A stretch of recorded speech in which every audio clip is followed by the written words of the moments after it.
Vamos estar orando ao Pai. Pai, em nome de Jesus, nós nos colocamos diante da Tua presença. Nós queremos, Senhor, neste momento entregar toda a nossa adoração, todo o nosso louvor a Ti, Pai. Receba de nós, Pai, que o Senhor encontre em nós verdadeiros adoradores que adoram a Ti em espírito e em verdade, Senhor.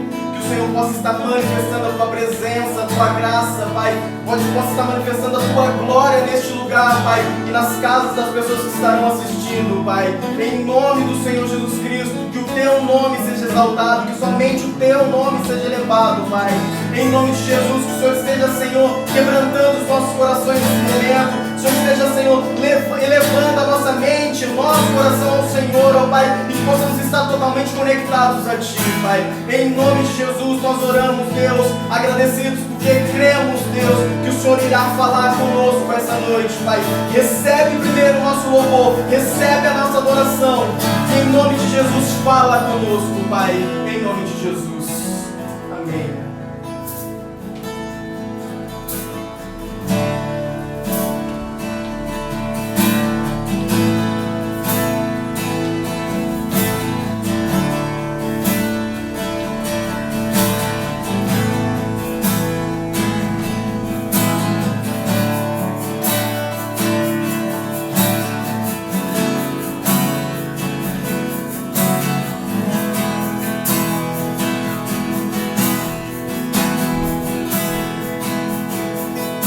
O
seja exaltado,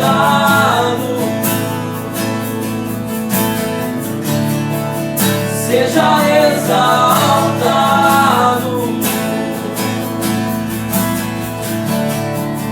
seja exaltado, exaltado.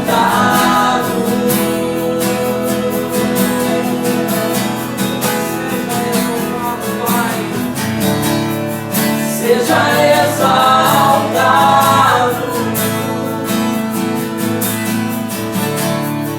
seja exaltado,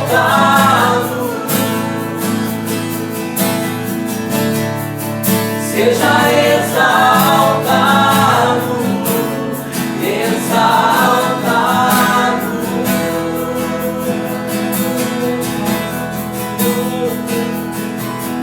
Eu louvo teu nome,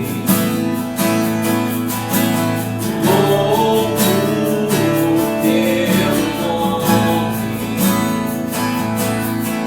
o nome que está sobre todo nome.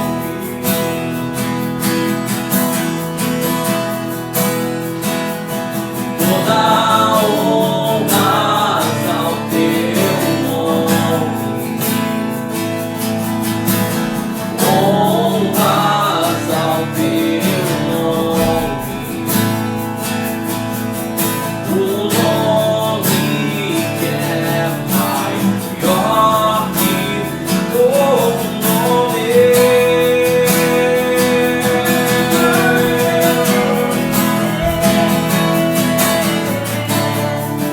Seja exaltado,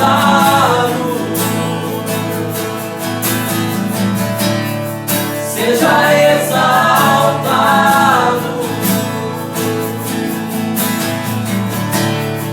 seja exaltado, exaltado.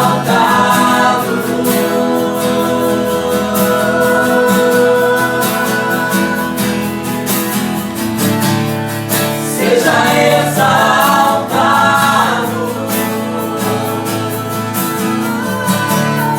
seja exaltado,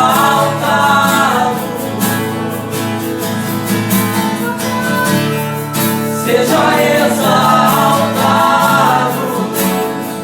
exaltado.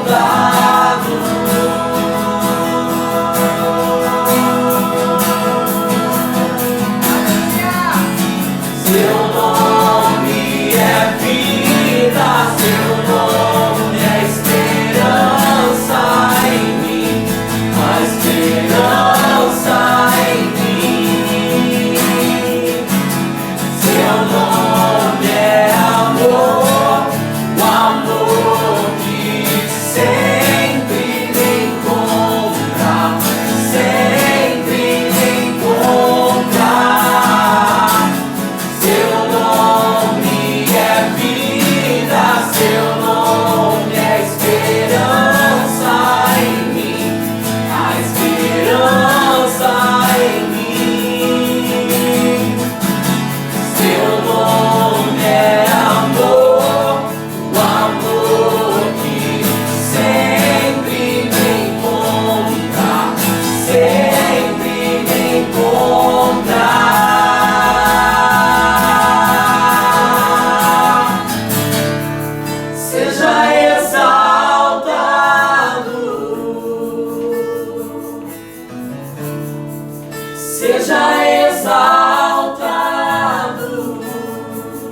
exaltado,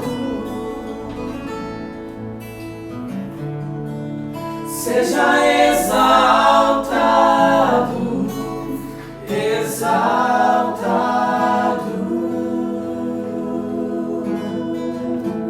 Seja exaltado, Senhor, seja exaltado, Pai. Seja exaltado, Senhor, seja exaltado, Pai. Seja exaltado, sobre todas as coisas, sobre tudo e sobre todos. Seja exaltado, exaltado.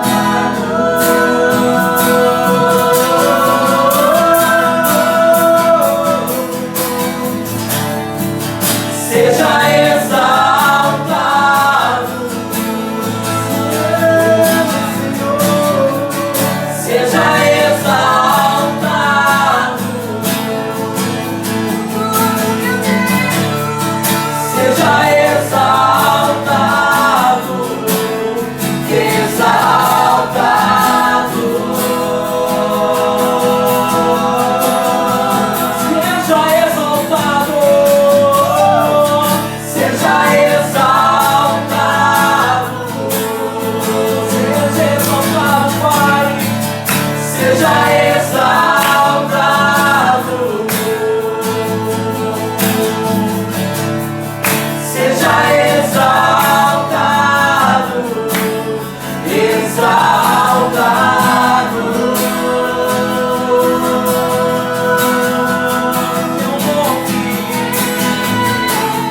Teu nome é vida, teu nome é esperança em mim, a esperança em mim. Teu nome é amor, o amor que sempre me encontra, sempre me encontra. Teu nome é vida, teu nome é esperança em mim, a esperança em mim. Teu nome é amor, o amor que sempre me encontra, sempre me encontra, sempre me encontra, sempre me encontra. Teu amor sempre me encontra, sempre me encontra, sempre me encontra. Teu amor sempre me encontra, sempre me encontra, sempre me encontra. Teu amor sempre me encontra, sempre me encontra, sempre me encontra.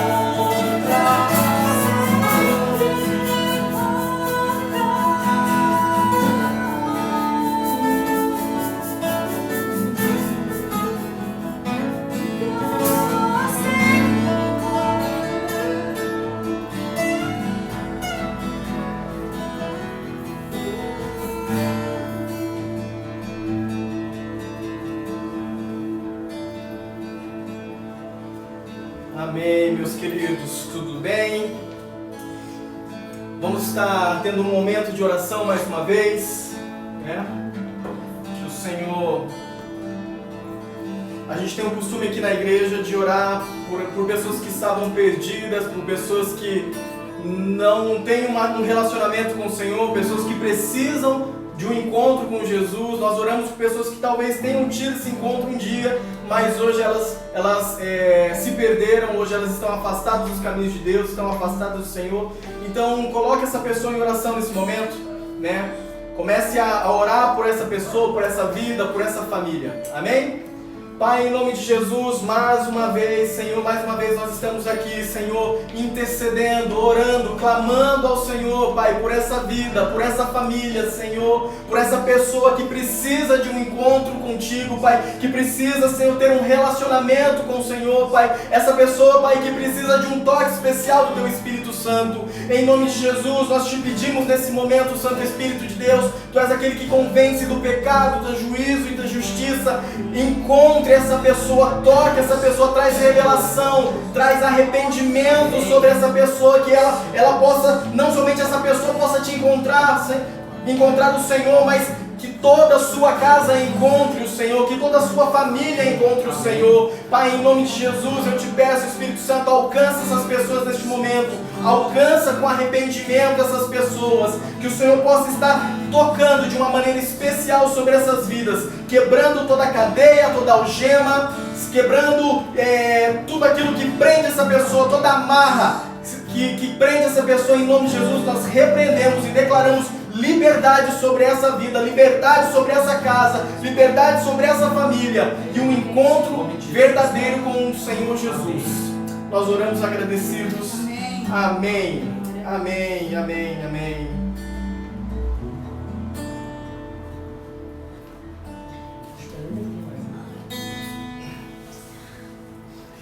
Aleluia. Meus queridos, eu queria estar trazendo uma mensagem para você que está no livro de Êxodo, capítulo 25. Será uma mensagem bem rápida, bem sucinta, espero. Êxodo, capítulo 25, a partir do versículo 10. E diz o seguinte, a palavra do Senhor em Êxodo 25, capítulo 10. Êxodo, capítulo 25, versículo 10 até o versículo 16 diz o seguinte: também farão uma arca de madeira de acácia, de 2 côvados e meio será o seu comprimento, de 1 côvado e meio a largura, de 1 côvado e meio a altura, de ouro puro a cobrirás, por dentro e por fora a cobrirás, e farás sobre ela uma bordadura de ouro ao redor. Fundirás para ela 4 argolas de ouro e as porás nos 4 cantos da arca, 2 argolas num lado dela e 2 argolas no outro lado. Farás também varais de madeira de acácia e as cobrirás de ouro. Meterás os varais nas argolas aos lados da arca para se levar por meio deles a arca. Os varais ficarão nas argolas da arca e não se tirarão dela. E porás na arca o testemunho que eu te darei. Vamos estar orando mais uma vez? Pai, em nome de Jesus, essa é a Tua palavra. Nós te pedimos nesse momento, Santo Espírito de Deus, cativa a nossa mente, cativa o nosso coração, que nós estejamos ligados ao Senhor nesse momento, que nada, nenhum problema, ou nenhuma tristeza ou alegria venha tomar esse momento do Senhor. Em nome de Jesus, eu oro te pedindo que o Senhor esteja trazendo o nosso pensamento cativo a Ti. Em nome de Jesus, abra os nossos olhos espirituais, abra os nossos ouvidos espirituais para que possamos ver e ouvir de Ti. Que tudo aquilo que eu falar venha de Ti, Senhor, mas se acaso eu falar algo que não vem do Senhor, não produza fruto no coração do Teu povo, mas tudo aquilo que eu falar e vier do Teu Santo Espírito, encontre terra fértil no coração dessas pessoas. Eu oro agradecido em nome de Jesus. Amém? Meus queridos, antes da gente estar trazendo a palavra propriamente dita, eu quero só fazer uma breve introdução para que possamos entender essa mensagem. No Velho Testamento nós temos a história dos hebreus. Quem acompanhou a novela da Record, se não me engano, os 10 Mandamentos, né? Os 10 Mandamentos. Quem acompanhou essa novela vai entender um pouco mais essa introdução. O Velho Testamento conta a história dos hebreus que foram escravos dos egípcios, né, por um bom tempo. E nesse período em que eles estavam sendo escravos dos egípcios, nasce Moisés. E o Senhor então levanta Moisés para ser um libertador desse povo, né? E o Senhor então encontra com Moisés na sarça ardente, né? Moisés foge do Egito porque ele acaba matando o egípcio. Ele foge daquele lugar, né? E enquanto está fugindo, enquanto se encontra numa casa, ele tem um encontro com Deus, ele tem uma revelação de Deus. E o Senhor chama ele então para ser o libertador do povo de Deus. libertador do povo hebreu. Então Moisés, 40 anos depois, ele volta para o Egito, né, para libertar o povo. E o Senhor então manda 10 pragas aqui no lugar. E a última praga delas é a morte dos primogênitos. Somente depois da 10ª praga, da última praga, Faraó então liberta aquele povo. Liberta aquele povo. No entanto, eles realmente só foram livres depois da travessia do Mar Vermelho. Quando eles atravessaram o Mar Vermelho, então que eles realmente e finalmente foram livres da escravidão. No deserto, enquanto eles estão caminhando pelo deserto, o Senhor pede para aquele povo construir alguns objetos. E um desses objetos simbolizava a presença de Deus. Era a Arca da Aliança, onde se encontrava os 10 mandamentos, que simboliza a santidade de Deus. Nela se encontrava o maná, que simboliza o pão que desceu do céu. O pão que desceu do céu. E nessa arca se encontrava também a vara de Arão que floresceu. Eu quero que vocês entendam isso. Dentro dessa arca tem essas 3 coisas. Essas 3 coisas apontam para Cristo. A vara de Arão que floresceu significa a ressurreição de Cristo. A vara estava morta e dela floresceu dela. Então, a vara que estava morta saiu flores. Cristo estava morto e ressurgiu. A vara de Arão significa a ressurreição de Cristo.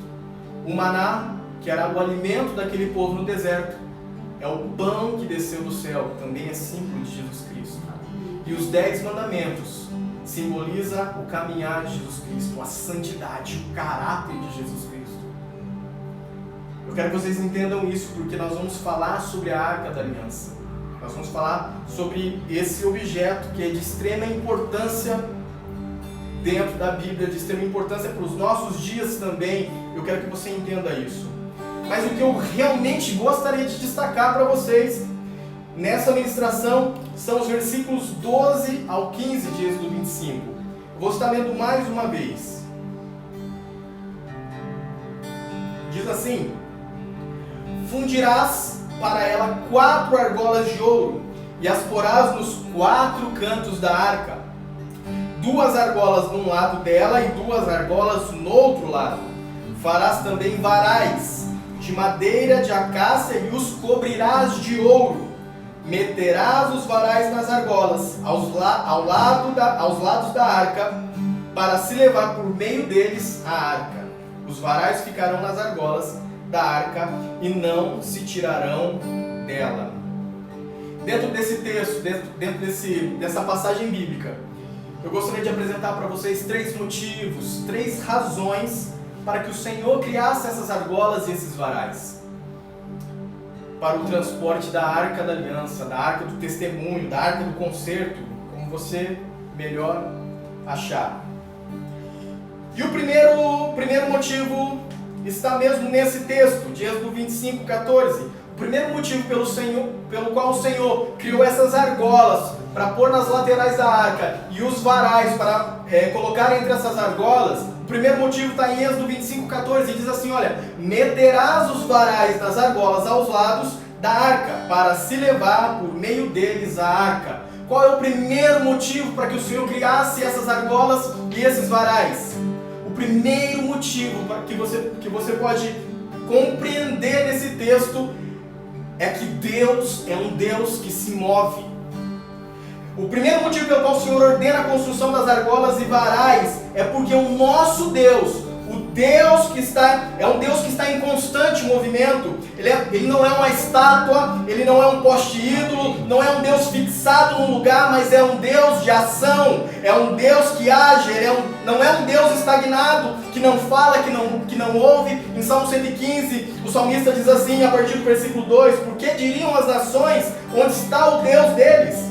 No céu está o nosso Deus, e tudo faz como lhe agrada. Prata e ouro são os ídolos deles, obra das mãos de homens. Tem boca e não falam, tem olhos e não veem, tem ouvidos e não ouvem, tem nariz e não cheiram, suas mãos não apalpam, seus pés não andam, som nenhum lhe sai da garganta. É isso que diz o salmista no Salmo 115, do versículo 2 ao versículo 7. Ao contrário desse Deus pagão, ao contrário desse Deus descrito pelo salmista, o nosso Senhor é aquele que fala com o seu povo, é aquele que luta pelo seu povo, é aquele que caminha com o seu povo. A Arca da Aliança foi feita para que o Senhor pudesse habitar no meio do povo, para que o Senhor pudesse habitar no meio dos seus. Mas o motivo pelo qual a argola e os varais foram feitos é porque o nosso Deus é um Deus que se move. É por ali que se carregava a Arca da Aliança. É por aqueles varais, segurando aqueles varais, que se movimentava a Arca da Aliança. Por quê? Porque o nosso Deus é um Deus que se move. Após a construção de todos os objetos do tabernáculo, Moisés levanta o tabernáculo, né, conforme o Senhor havia ordenado. Você vai ver isso em Êxodo 40. E após a montagem de todas as coisas, após a organização de todas as coisas, conforme o próprio Deus ordenou, Êxodo 40, 34 diz o seguinte: e então a nuvem cobriu a tenda da congregação e a glória do Senhor encheu o tabernáculo. A nuvem simbolizava a presença de Deus, mas além disso, essa mesma nuvem, ela indicava o caminho que eles deveriam seguir, ela apontava a direção pelo qual aquele povo deveria seguir. A continuação de Êxodo 40, a partir do versículo 34, diz o seguinte, no 35: Moisés não podia entrar na tenda da congregação porque a nuvem permanecia sobre ela, e a glória do Senhor enchia o tabernáculo. Quando a nuvem se levantava de sobre o tabernáculo, os filhos de Israel caminhavam avante em todas as suas jornadas. Se a nuvem, porém, não se levantava, não caminhavam até o dia em que ela se levantava. De dia a nuvem do Senhor repousava sobre o tabernáculo, e de noite havia fogo nela, à vista de toda a casa de Israel, em todas as suas jornadas. O que compreendemos desse texto é que o Deus simbolizado pela nuvem é um Deus que se move, é um Deus que direciona, é um Deus que caminha com o povo, é um Deus que aponta o destino. Existe uma canção que fala assim: a mesma nuvem que cobre o passado, ao contrário, a mesma nuvem que aponta o destino é que cobre o passado. A ideia é essa. Né? Então essa nuvem era o próprio Senhor apontando o destino. Por quê? Porque o nosso Deus é um Deus que se move. O nosso Deus não é um Deus parado. Nosso Deus não é um Deus que fica como uma estátua esperando algo acontecer. Não, o nosso Deus é um Deus de ação. O nosso Deus é um Deus que interfere. Nosso Deus não é um Deus que deixa as coisas acontecerem. Talvez você está vivendo uma situação na sua vida em que você está achando que Deus não está interferindo em nada. Talvez você esteja achando que Deus não está fazendo nada por você. Talvez você esteja com esse sentimento, com esse pressentimento de que Deus não está movendo nada. Mas, meu querido, creia no teu coração. Creia no teu coração que o nosso Deus é um Deus que cuida dos seus. É um Deus que peleja pelo seu povo, é um Deus que luta pelo seu povo. Ele é um Deus que nos carrega em suas mãos. É um Deus que nos aponta o destino, é um Deus que nos dá a direção. Um outro argumento para podermos compreender essa afirmação: Deus é um Deus que se move, é que Ele sendo Deus, Ele decidiu habitar em nós. Ele decidiu habitar em mim, decidiu habitar em você. Em nós Ele decidiu fazer morada. Ele escolheu cada um de nós para fazer morada. Não em templos feitos por mãos humanas. É assim que diz a palavra. O nosso Deus não é um Deus que habita em templos feitos por mãos humanas. Talvez nós estamos nesse momento de pandemia, não podemos ir à igreja. A igreja, a reunião dos santos. Mas aqui está a reunião dos santos. Agora nós, unidos em espírito através da internet, nós estamos nos reunindo como igreja. Amém. Mas o nosso Deus, o Deus que se move, Ele decidiu habitar em você, Ele decidiu habitar em mim, não em templos feitos por mãos humanas. A palavra do Senhor em João 14 diz o seguinte, João 14, 23, respondeu Jesus: se alguém me ama, guardará a minha palavra, e o meu Pai o amará, e viremos para ele e faremos nele morada. O Senhor vem fazer morada em nós. O Senhor vem fazer morada em mim, em você. Acaso, em 1 Coríntios 6, 19 e 20, acaso não sabeis que o vosso corpo é santuário do Espírito Santo, que está em vós, o qual tendes parte de Deus, tendes da parte de Deus, e que não sois vós mesmos, que não sois de vós mesmos, porque foste comprado por preço. Agora, pois, glorificai a Deus no vosso corpo. O seu corpo é santuário do Espírito Santo. O Deus Espírito habita em você. E por que eu estou dizendo isso? Por que eu estou dizendo que o Senhor escolheu habitar em nós? Quando eu estou dizendo que Deus é um Deus que se move, porque nós somos seres que nos movimentamos. Nós somos seres que nos movemos, que viajamos, que visitamos, que passeamos. Portanto, Deus se move em nós e através de nós. O Senhor escolheu viver em nós. O Deus que se move, Ele decidiu habitar em nós, porque nós nos movemos. Enquanto nós estamos caminhando, nós estamos sendo a arca da aliança do Senhor. Enquanto nós estamos caminhando, nós estamos sendo o templo de Deus. Deus é um Deus que se move em nós e através de nós. Amém. E ainda somos feitos à imagem e semelhança do Pai. Sendo assim, se nós fomos criados para nos mover, se nós somos imagem e semelhança do nosso Deus, e nós somos criados para nos mover, é porque o nosso Deus também se move, porque nós somos feitos igual a Ele. Meus queridos, entenda, o nosso Deus é um Deus que se move. Por isso há na Arca da Aliança aquelas argolas e os varais, para que eles pudessem movimentar a arca. Mas para mim, o melhor argumento para entendermos que Deus é um Deus que se move está em Filipenses 2, 6 e 8. E diz assim em Filipenses 2, 6 e 8: pois ele, subsistindo em forma de Deus, não julgou com usurpação o ser igual a Deus. Antes a si mesmo se esvaziou, assumindo a forma de servo, tornando-se em semelhança de homens e reconhecido em figura humana. E a si mesmo se humilhou, tornando-se obediente até a morte, e morte de cruz. Esse texto, juntamente com João 3,13, diz o seguinte: ora, ninguém subiu ao céu, senão aquele que de lá desceu, a saber, o Filho do Homem que está no céu. O nosso Deus é um Deus que se movimenta tanto, a ponto de deixar de assentar no seu alto e sublime trono, a ponto de trocar a sua glória, a adoração que havia em volta do seu trono, para descer à terra, tornar-se semelhante a qualquer outro homem, caminhar e habitar entre nós, ser humilhado, ser excluído, ser preso, ser torturado, sofrer uma morte dolorosa, para que nós pudéssemos habitar com Ele eternamente. Nosso Deus é um Deus que se move a ponto de descer do céu e habitar da terra. Aleluia! Glória a Deus! Mas existe uma outra passagem que mostra o mover de Deus.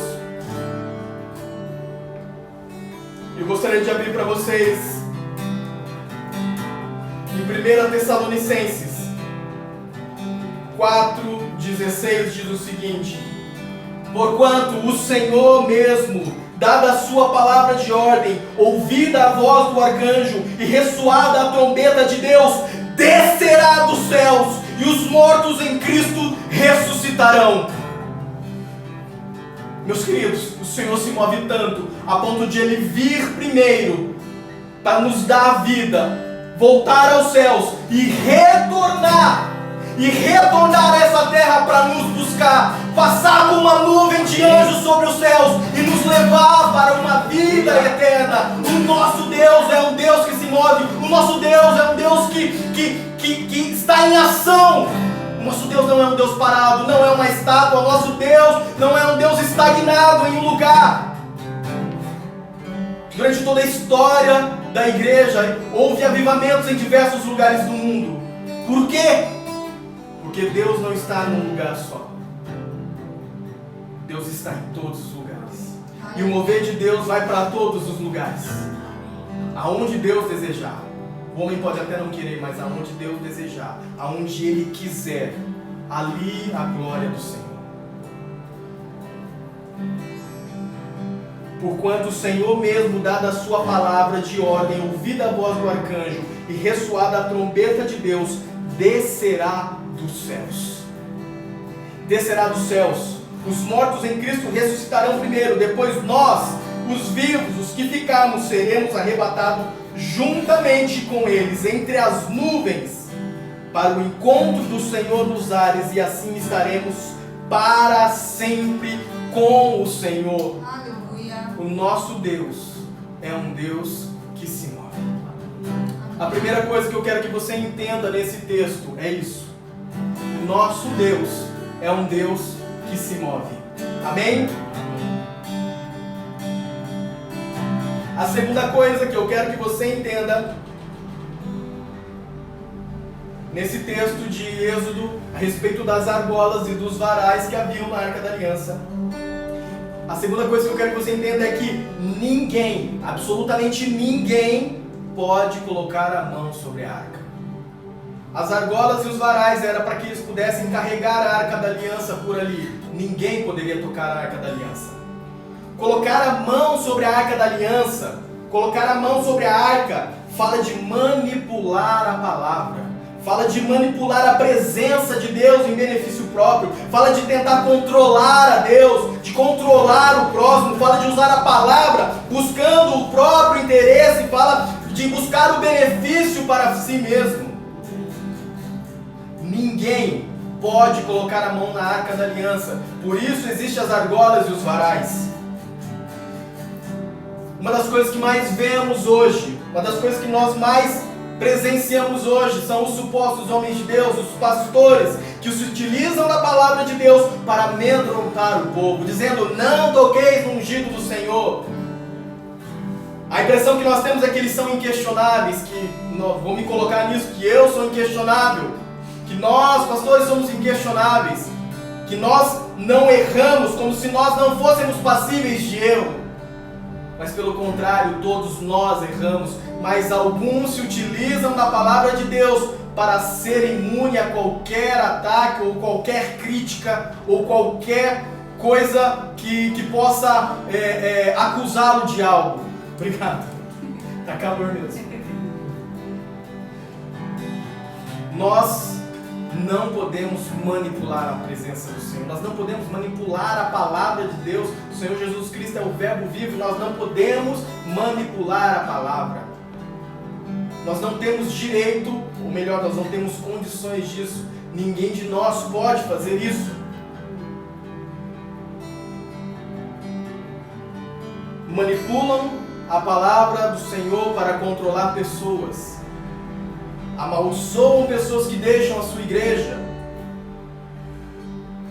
Apontam para o dedo as falhas dos outros, mas a sua própria falha justifica. Olha, a carne é fraca. Todo homem está sujeito a errar, mas não se arrepende. Utilizamos a palavra em benefício próprio, somente por aquilo que nós queremos, somente por aquilo que nós desejamos, somente por aquilo que nós ansiamos. Não desejamos ser confrontados, não queremos ser confrontados, então manipulamos a palavra de Deus em benefício próprio. Usamos a palavra para enriquecer.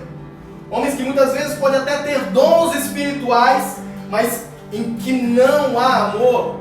E a palavra do Senhor em 1 Coríntios 13 diz que se não houver amor, você vai ser como um sino que ressoa, um símbolo que retine, ou seja, você é somente barulho. Ele vai dizer também que você vai dizer assim: eu nada serei, ou seja, você não é nada. Se você tiver dons espirituais e utiliza isso, não em amor, mas em benefício próprio, você não é nada. E ainda a palavra diz assim que nada vos aproveitará, no versículo 3 de 1 Coríntios 13. Ou seja, isso que você faz não será aproveitado para nada. É somente barulho que não serve para nada e não se aproveita para nada, não há propósito. Se você utiliza os dons que Deus te deu em benefício próprio, para você talvez ter um pouco mais de credibilidade, ou não ser acusado de algum pecado, ou para você sair ileso de alguma situação, você está manipulando a palavra de Deus.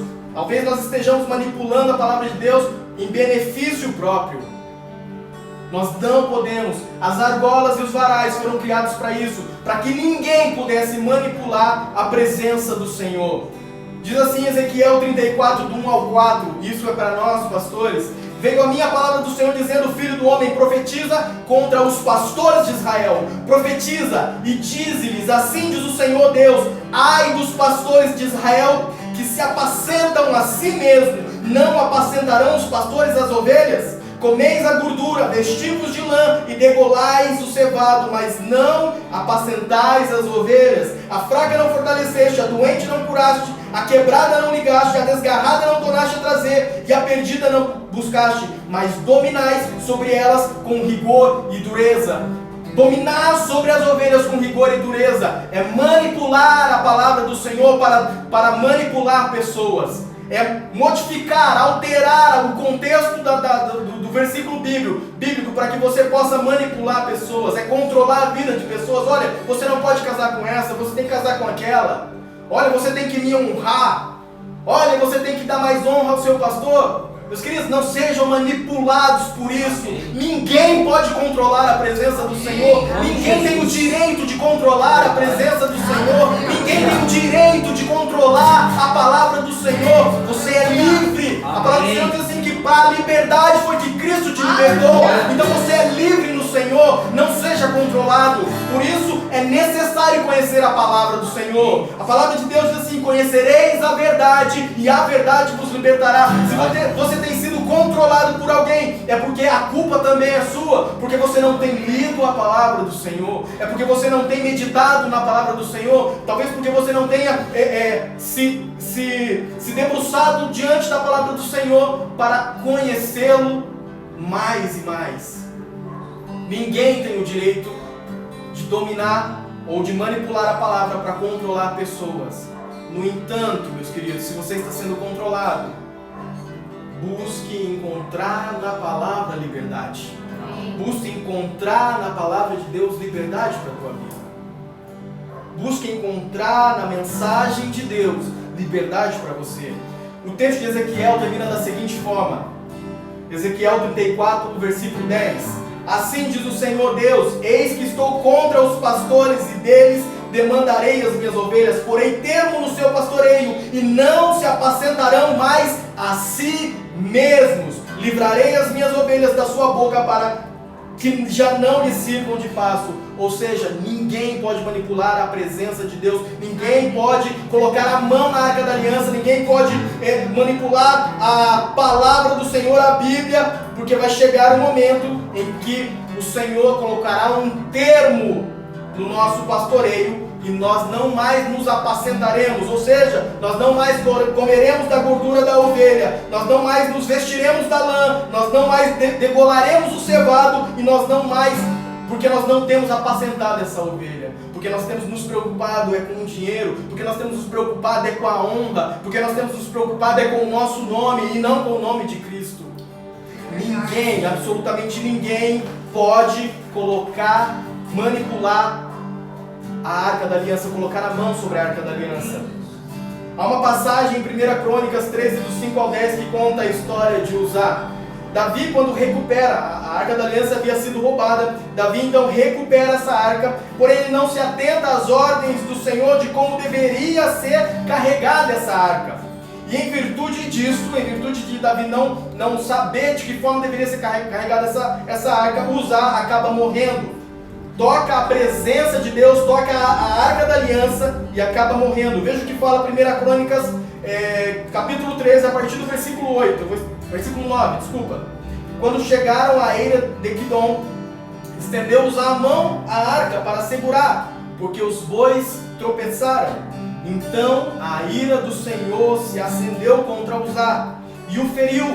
Por ter estendido a mão à arca, morreu ali perante Deus. Ou seja, eu sei que Uzá não era um sacerdote, nós vamos falar isso posteriormente, mas ninguém pode colocar a mão na arca da aliança, ninguém pode querer manipular a palavra de Deus. E olha, eu quero que vocês prestem atenção em uma coisa.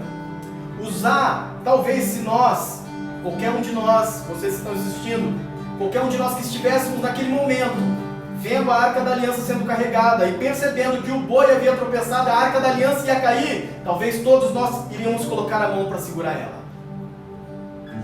Todos nós iríamos colocar a mão para segurar ela. que eu quero que você entenda, mesmo quando é para fazer o bem, não podemos manipular a palavra. Mesmo quando for, você, eu não quero ferir aquela pessoa. Olha, eu não quero falar assim porque aquela pessoa não vai entender. Você está escondendo, omitindo a palavra de Deus. Mesmo quando for para você, no seu pensamento, na sua consciência, não, estou fazendo o bem para aquela pessoa. Você não pode manipular a palavra de Deus. O que é pecado é pecado. O que é errado é errado. O que é certo é certo. O que é de Deus é de Deus. O que não é de Deus não é de Deus. Não há meio termo. Não se pode manipular. Não se pode colocar a mão sobre a arca. Mesmo se for para fazer bem a outro. Meus queridos, os varais e as argolas era para que a arca fosse carregada sem que ninguém tocasse a arca. Ninguém, absolutamente ninguém pode tocar a arca. Ninguém pode manipular Deus, ninguém consegue manipular Deus. Outro exemplo são pessoas que pregam a palavra de Deus sem estudá-la. Utilizam-se texto fora de contexto para se beneficiar e barateiam o Evangelho de Cristo. Não dão devido valor à obra redentora na cruz. Ensinam de maneira errada ao povo que hoje só almejam vitórias e bênçãos financeiras. Sabe o que a palavra de Deus diz em 1 Coríntios 15, 19? Diz o seguinte: se a nossa esperança em Cristo se limita apenas a esta vida, somos os mais infelizes de todos os homens. Meus queridos, se você manipula a palavra de Deus para ter benefício financeiro, para você crescer financeiramente, meu querido, a palavra do Senhor está dizendo isso. Se você espera em Cristo somente para essa vida, você é o mais infeliz de todos os homens. Se nós aguardamos de Cristo somente uma casa melhor, um carro melhor, um trabalho melhor, queremos mais dinheiro em Cristo, se nós esperamos somente isso no Senhor, nós somos os mais infelizes de todos os homens, porque nós temos que aguardar a nova era, nós temos que aguardar um novo tempo, nós temos que aguardar o dia que estaremos com o Senhor, onde não haverá choro nem ranger de dentes, onde não haverá tristeza, onde não haverá morte. É nisso que nós temos que aguardar. Eu não estou querendo dizer que você não possa almejar isso. Você pode e deve almejar isso, mas você não pode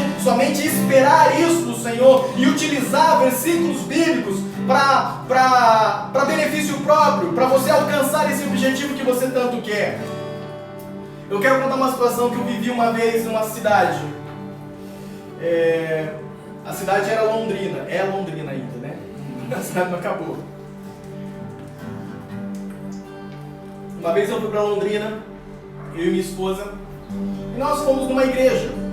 Nós conhecemos uma pessoa de lá e nós acabamos indo nessa igreja, longe, assim, da onde a gente está, bem longe, porque Londrina é bem grande. E o pastor daquela igreja, ele utilizou a vida de Salomão e uma passagem bíblica de Eclesiastes para uma pregação. Eu vou ler rapidamente o que diz Eclesiastes 2, do 4 ao 10. Diz o seguinte: empreendi grandes obras, edifiquei para mim casas, plantei para mim vinhas, fiz jardins e pomares para mim, e nestes plantei árvores frutíferas de toda espécie. Fiz para mim açudes para regar com eles o bosque em que reverdeciam as árvores. Comprei servos e servas, e tive servos nascidos em casa.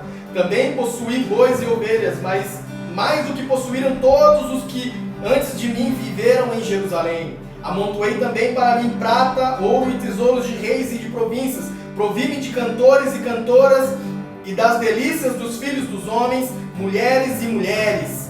Engrandeci-me e sobrepujei a todos os que viveram antes de mim em Jerusalém. Perseverou também comigo a minha sabedoria. Tudo quanto desejaram os meus olhos, não lhes neguei, nem privei o coração de alegria alguma, pois eu me alegrava com todas as minhas fadigas, e isso era a recompensa de todas elas. O abençoado do pastor utilizou-se dessa passagem e pregou o seguinte: Salomão tinha riquezas, tinha dinheiro, tudo o que ele queria ele fez, e ainda perguntou no final: quantos de vocês querem passar as férias em Nova York? Oh, eu quero, todo mundo quer, qualquer pessoa não vai querer. Quantos de vocês desejam ser como Salomão? Todos foram à frente receber oração, teve até um corredorzinho de fogo lá. E aí colocaram as mãos e todo mundo queria ir para Nova York. Ninguém sabia falar inglês. A gente está passando um trem aqui agora. Parar de falar disso. No entanto, se você continuar o texto de Salomão, e isso o pastor omitiu, isso essa pessoa omitiu, o motivo de Salomão ter escrito Eclesiastes, e aí no fim dessa passagem diz o seguinte, o versículo 11 de Eclesiastes 2, considerei todas as obras que fizeram as minhas mãos, como também o trabalho que eu com fadigas havia feito, e eis que tudo era vaidade, era correr atrás do vento, e nenhum proveito havia debaixo do sol. Utilizasse de passagens, de textos fora de contexto para manipular Deus, para manipular pessoas, para talvez enriquecer. Naquele momento se pede dinheiro, porque Deus vai te devolver 10 vezes mais, 100 vezes mais, 1000 vezes mais. E se utilizam da palavra de Deus para manipular um e o outro. Alguns outros exemplos, meus queridos, eu quero deixar bem claro isso para vocês. Exemplos que muitos de nós utilizamos no nosso dia a dia. Exemplos de pessoas que se utilizam de uma passagem de um texto para justificar a sua posição ou justificar talvez a sua cobiça, o seu desejo, o seu anseio por ser algo mais. Manipulam a palavra de Deus de forma consciente, de forma talvez por falta de dedicação, por preguiça de ler os textos, por preguiça de pesquisar a palavra do Senhor, mas se utilizam disso para manipular. A palavra do Senhor em Filipenses 4,13 diz o seguinte: tudo posso naquele que me fortalece. Quantos de nós não dissemos isso? Olha, tudo posso naquele que me fortalece. Eu sou vencedor, eu isso, eu aquilo, eu vou conseguir, é isso e aquilo. Só que se você ler o texto anterior, a partir do versículo 11 diz o seguinte: digo isto não por causa da pobreza, porque aprendi a viver contente em toda e qualquer situação, tanto sem estar humilhado como também ser honrado. De tudo, em todas as circunstâncias, já tenho experiência, tanto de fartura como de fome, assim de abundância como de escassez. Tudo posso naquele que me fortalece. Tudo posso naquele que me fortalece está diretamente ligado às situações que Paulo havia passado, de ser humilhado, de passar por fome, de passar por dificuldade financeira. Tudo posso naquele que me fortalece. É isso que diz a palavra. E não que você vai vencer em toda e qualquer circunstância. E não que você sempre será um vitorioso. Nós sim somos vitoriosos, porque o Senhor já venceu o pecado por nós. E a nossa vida nós não podemos aguardar somente para essa vida. E isso sim, nós somos vitoriosos, porque nós estamos aguardando o reino celestial. Uma outra passagem, Romanos 8, 35, 37, mas eu vou ler o 37 porque é essa que todo mundo usa. Em todas estas coisas, porém, somos mais do que vencedores por meio daquele que nos amou. Em todas estas coisas, que coisas que ele está falando? Que coisas que Paulo está falando? As coisas que ele disse anteriormente. E as coisas que ele disse anteriormente são: a partir do versículo 36, como está escrito, por amor de ti somos entregues à morte, o dia todo fomos do 35, quem nos separará do amor de Cristo? Será tribulação, angústia, ou perseguição, ou fome, nudez, perigo, ou espada? Como está escrito, por amor de ti somos entregues à morte o dia todo, fomos considerados como ovelhas para o matadouro. Em todas essas coisas, porém, somos mais do que vencedores por meio daquele que nos amou. Todas essas coisas, é isso que o texto diz. É a tribulação, a angústia, a perseguição, a fome, a nudez, o perigo, a espada. É sobre isso que o texto está falando. Não é sobre você ser vitorioso em uma discussão com o teu irmão. Não é sobre você ser vitorioso no teu trabalho e conseguir uma alta posição no teu trabalho, até mesmo passando perna no teu companheiro, dando mau exemplo de quem você é em Cristo. Uma outra passagem diz, Mateus 6, 25, 33, eu vou ler no finalzinho porque é um texto bem grande. Diz assim: buscai em primeiro lugar o seu reino e a sua justiça, e todas estas coisas vos serão acrescentadas. E eu vejo pessoas utilizando esse texto para justificar aquilo que ele está fazendo. Ele quer ser rico, ele quer ser milionário. Meu querido, não há problema nenhum nisso. trabalhe para isso.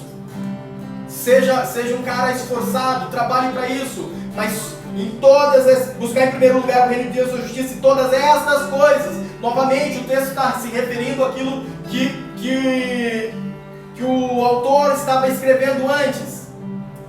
E o que é isso? Comida, bebida e vestimenta. Comida, bebida e vestimenta. É sobre isso que o texto está falando. É sobre isso que o texto está falando. Não é sobre você ser vitorioso sobre todas as coisas. Eu queria usar somente esses 3 textos, porque são textos que todos nós usamos para justificar o nosso anseio, justificar o nosso desejo de ser algo mais. E nós, meus queridos, como eu disse, busque a palavra de Deus, porque se há pessoas que querem manipular a presença, que querem alterar algo da palavra do Senhor em favor de si mesmo, busque conhecer a palavra de Deus para que você não seja manipulado. Porque nós chegamos a esse tempo. Nós chegamos a esse tempo, sabe? Chegamos a esse tempo que as pessoas manipulam a presença de Deus, e não somente as pessoas manipulam a palavra e a presença, mas mais do que isso, nós desejamos ser manipulados.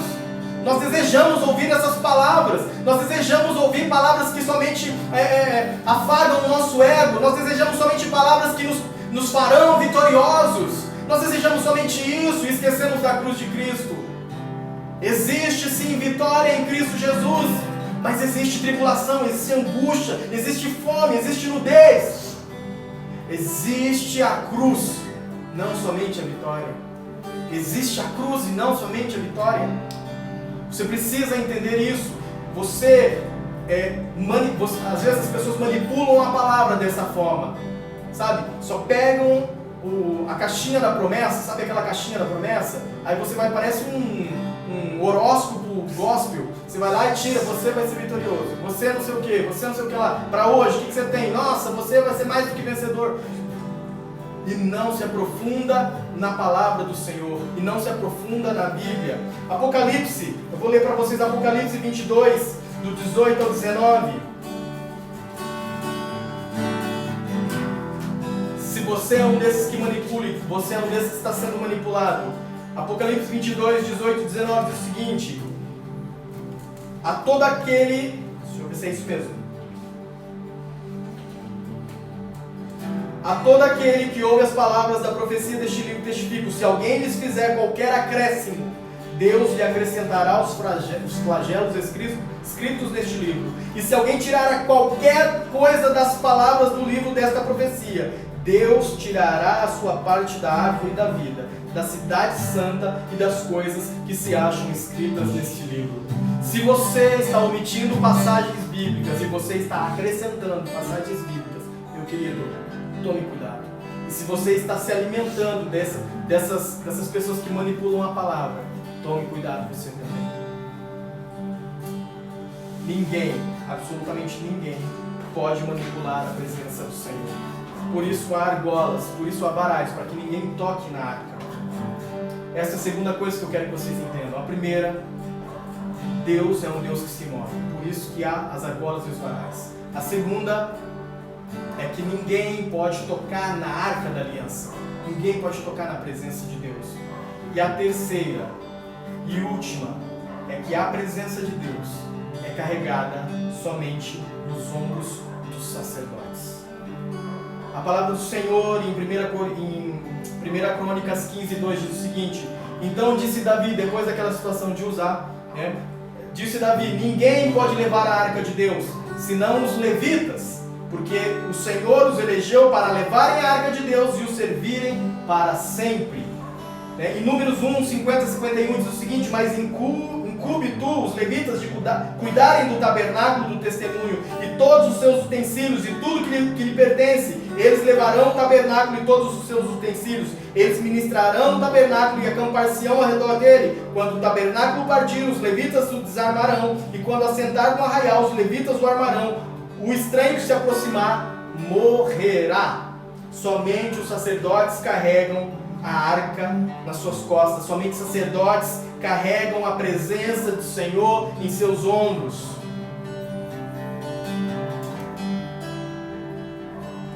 Aqui também cabe a história de Uzá, como eu disse, Uzá não era um sacerdote, ele foi e relou na arca.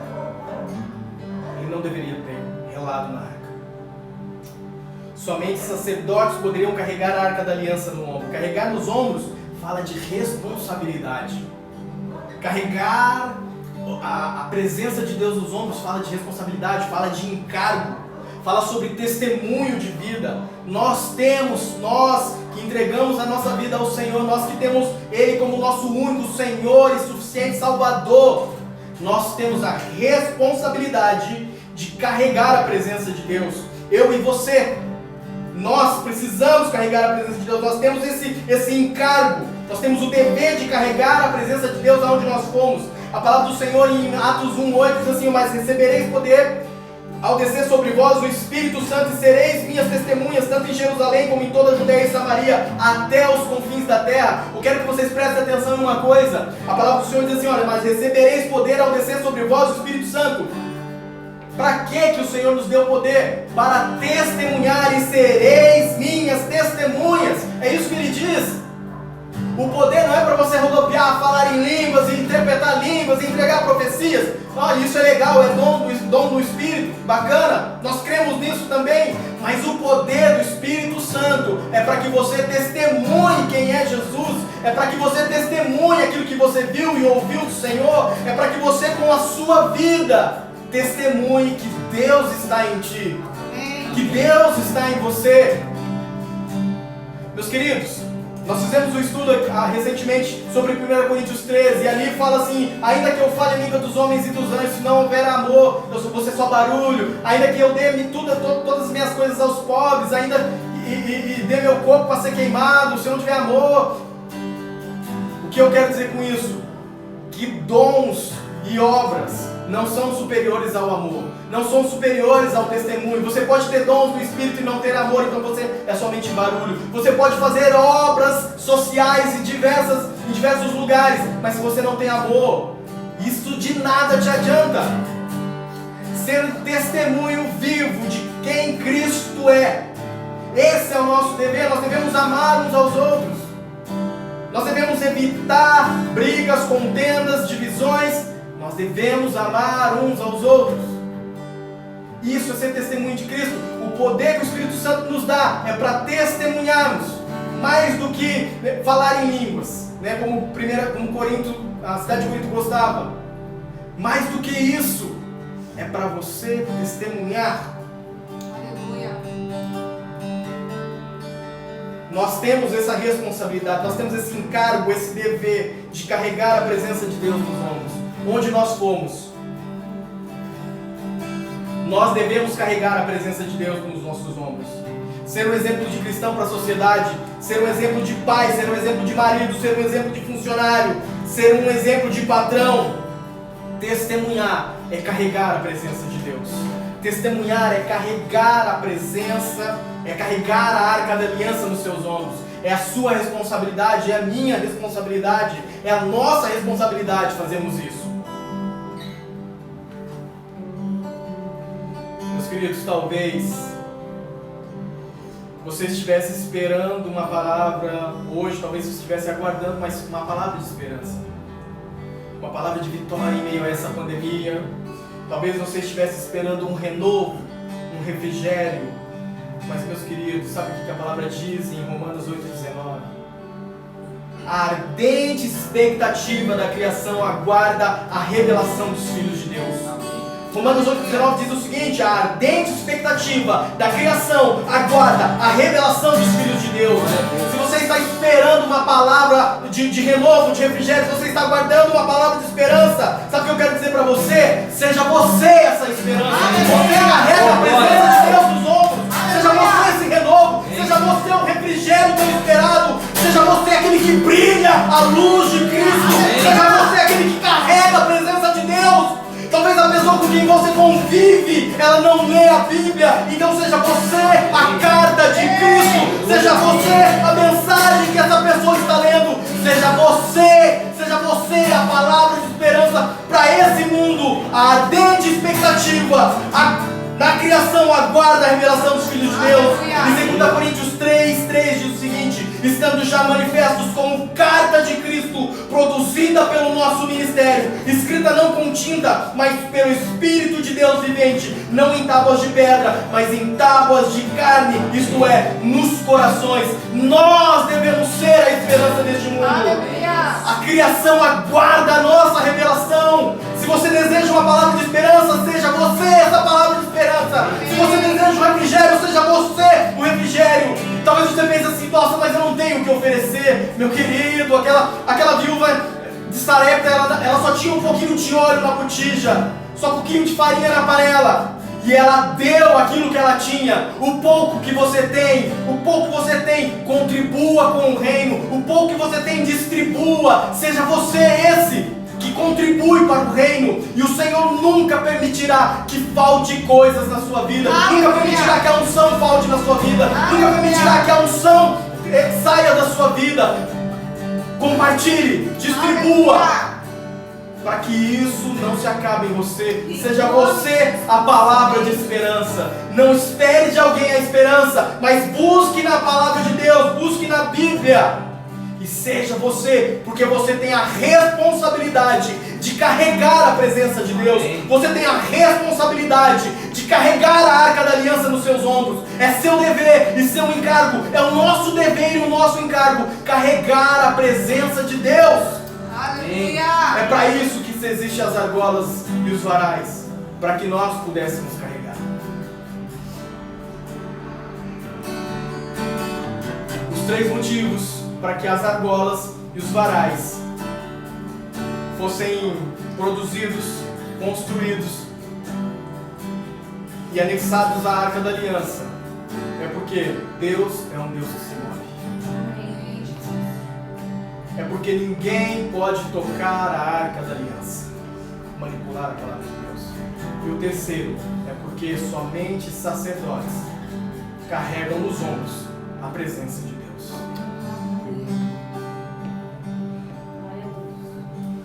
Vamos estar orando. Eu espero que você tenha entendido essa mensagem. Eu espero que você tenha entendido aquilo que o Senhor falou ao teu coração. E se possível que você reflita a respeito disso. Se possível que você reflita a respeito dessa mensagem durante essa semana. Pai, em nome de Jesus, nós nos colocamos diante da Tua presença, Pai. Nós entendemos a nossa responsabilidade, Pai. Nós entendemos o nosso encargo, o nosso dever, Pai. Que nós venhamos a carregar a Tua presença por onde nós formos, Pai. Que nós venhamos a ser testemunha do Senhor em Jerusalém, toda a Judéia e Samaria, até os confins da terra. Que o Senhor nos dê poder para sermos testemunhas, Senhor. Que o Senhor, Pai, possa nos ensinar a não manipular a Tua palavra. Senhor, que o Senhor possa nos ensinar, Pai, a sermos como o Senhor é. Que nós possamos ser verdadeiros naquilo que falamos. Que nós possamos ser, Pai, realistas naquilo que falamos, Pai. Que nós venhamos a carregar a Tua presença em nossos ombros. Que nós venhamos a distribuir a Tua presença por onde nós formos, Pai. Porque o Senhor é um Deus que se move. O Senhor é um Deus que deseja alcançar não somente essa casa, mas todas as casas que estão ao nosso redor. Porque Ele deseja tocar as vidas. Ele deseja tocar o seu vizinho, deseja tocar o seu companheiro de trabalho, deseja tocar talvez uma família, talvez uma pessoa que te julgue mal, talvez uma pessoa que te aponte o dedo, mas o Senhor é o Deus que se move em você e através de você. Você tem a responsabilidade e o dever de carregar a presença de Deus. Por isso, em nome de Jesus, seja esse sacerdote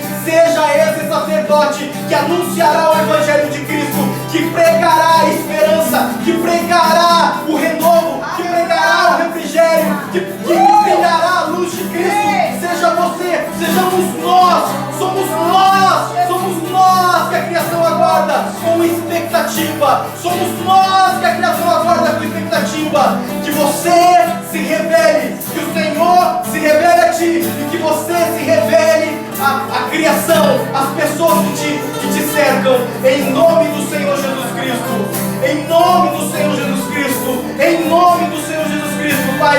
Levanta um povo santo, levanta um povo preparado, levanta um povo que não negocia, que não barateia o Teu Evangelho, Pai. Em nome de Jesus, levanta um povo, Senhor, com fome e sede de Ti. Levanta uma geração transformadora, levanta uma geração transformada e transformadora. criatura. Em nome de Jesus, nós oramos pela cidade de Cornélio Procópio, Pai, que nós sejamos, Senhor, essa presença do Senhor nas ruas, que nós sejamos essa presença de Deus nas escolas, no trabalho, nas praças, que nós sejamos a presença de Deus em todos os lugares que nós fomos, indo, pregando o Evangelho a toda criatura, em nome de Jesus, em nome de Jesus. Quem vem lá é o meu amado. Olha, mas quem vem lá saltando pelos montes. Oh, olha, mas quem vem lá é o meu amado. Olha, mas quem vem lá saltando pelos montes. Oh, olha, mas quem vem lá é o meu amado. Olha, mas quem vem lá saltando pelos montes. Oh, olha, mas quem vem lá é o meu amado. E eu não vejo a hora de te encontrar. Eu não vejo a hora de te abraçar. Eu não vejo a hora de alguém gritar: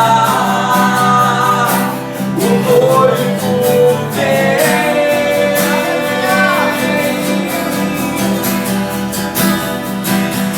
E eu não vejo a hora de te encontrar. Eu não vejo a hora de te abraçar. Eu não vejo a hora de alguém gritar: o noivo vem.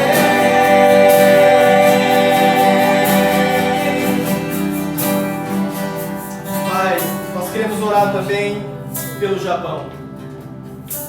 Aos meus amigos, como eu sinto saudade de vocês. Nós oramos agora pelo país do Japão. Nós oramos pela igreja remanescente, a nossa igreja no Japão. Aleluia. Pai, que o Senhor alcance aquela nação, Pai. Talvez ali seja o lugar onde o Teu Evangelho precisa se estabelecer mais a fundo. E em nome de Jesus nós oramos, Senhor, por aquela nação.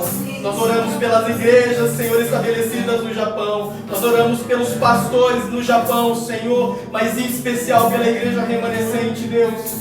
Que o Senhor levante essa geração, que o Senhor levante essa igreja para tocar a cidade de Suzuka, para tocar a cidade, o Japão, o país do Japão, em nome de Jesus. Levanta ali jovens, levanta ali homens e mulheres compromissados com a palavra do Senhor, homens e mulheres que não manipulam a sua palavra, mas que carregam nos ombros a presença de Deus. Aqueles por qual o Senhor se moverá. Em nome de Jesus nós oramos pela cidade de Suzuka, pela igreja remanescente em Cristo, pelo país do Japão. Em nome de Jesus, que o Seu Evangelho, Pai, flua naquele lugar. Que o Seu Evangelho, Senhor, alcance corações. Que o Seu Evangelho, Pai, transforme aquele país. Em nome do nosso Senhor Jesus. Um abraço a todos vocês. Nós amamos vocês demais. Ao pastor Sérgio, ao pastor Amara, vocês são os nossos pastores. Nós amamos vocês. Amém?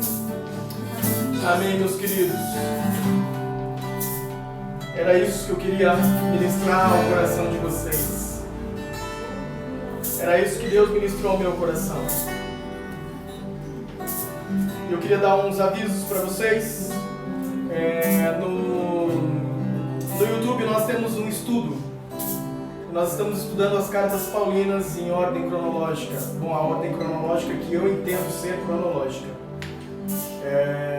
Se você tem interesse, tem sido um estudo bem tranquilo, bem simples, mas que tem nos ajudado bastante. Se inscreva no nosso canal. Qualquer dúvida, entre em contato conosco. Nós estamos à disposição. Amém? Mais alguma coisa? Alguém deseja falar alguma coisa?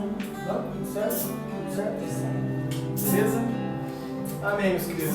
Eu não sei terminar uma live, então vamos orar. Vamos orar, então, encerrando esse culto, que você possa ter sido abastecido pelo Senhor. Pai, em nome de Jesus, obrigado pela Tua presença neste lugar, Pai. Obrigado porque o Senhor falou aos nossos corações. Obrigado porque o Senhor ministrou as nossas vidas, Pai. Que essa palavra possa encontrar em nosso coração terra fértil, Pai. Que possa germinar e possa dar frutos, Deus. Em nome de Jesus eu oro, Senhor, para que durante toda essa semana o Senhor possa falar conosco a respeito disso. Que o Senhor possa, Senhor, ministrar as nossas vidas a respeito disso. Em nome do Senhor Jesus, que o Senhor possa tocar a cidade de Cornélio Procópio, tocar a cidade de Suzuka, que o Senhor possa ministrar sobre nós a Tua vontade, Pai, e levantar uma geração santa, uma geração que carrega, que não nega carregar a presença do Senhor, ó Pai. Em nome do Senhor Jesus Cristo, nós oramos por isso, Pai. Estenda a sua mão em sinal de recebimento. Que a graça do nosso Senhor Jesus Cristo, o amor de Deus e a doce consolação do Espírito Santo esteja com toda a igreja, não somente hoje, mas para todo sempre. A igreja diz: Amém. Glória a Deus. Aleluia.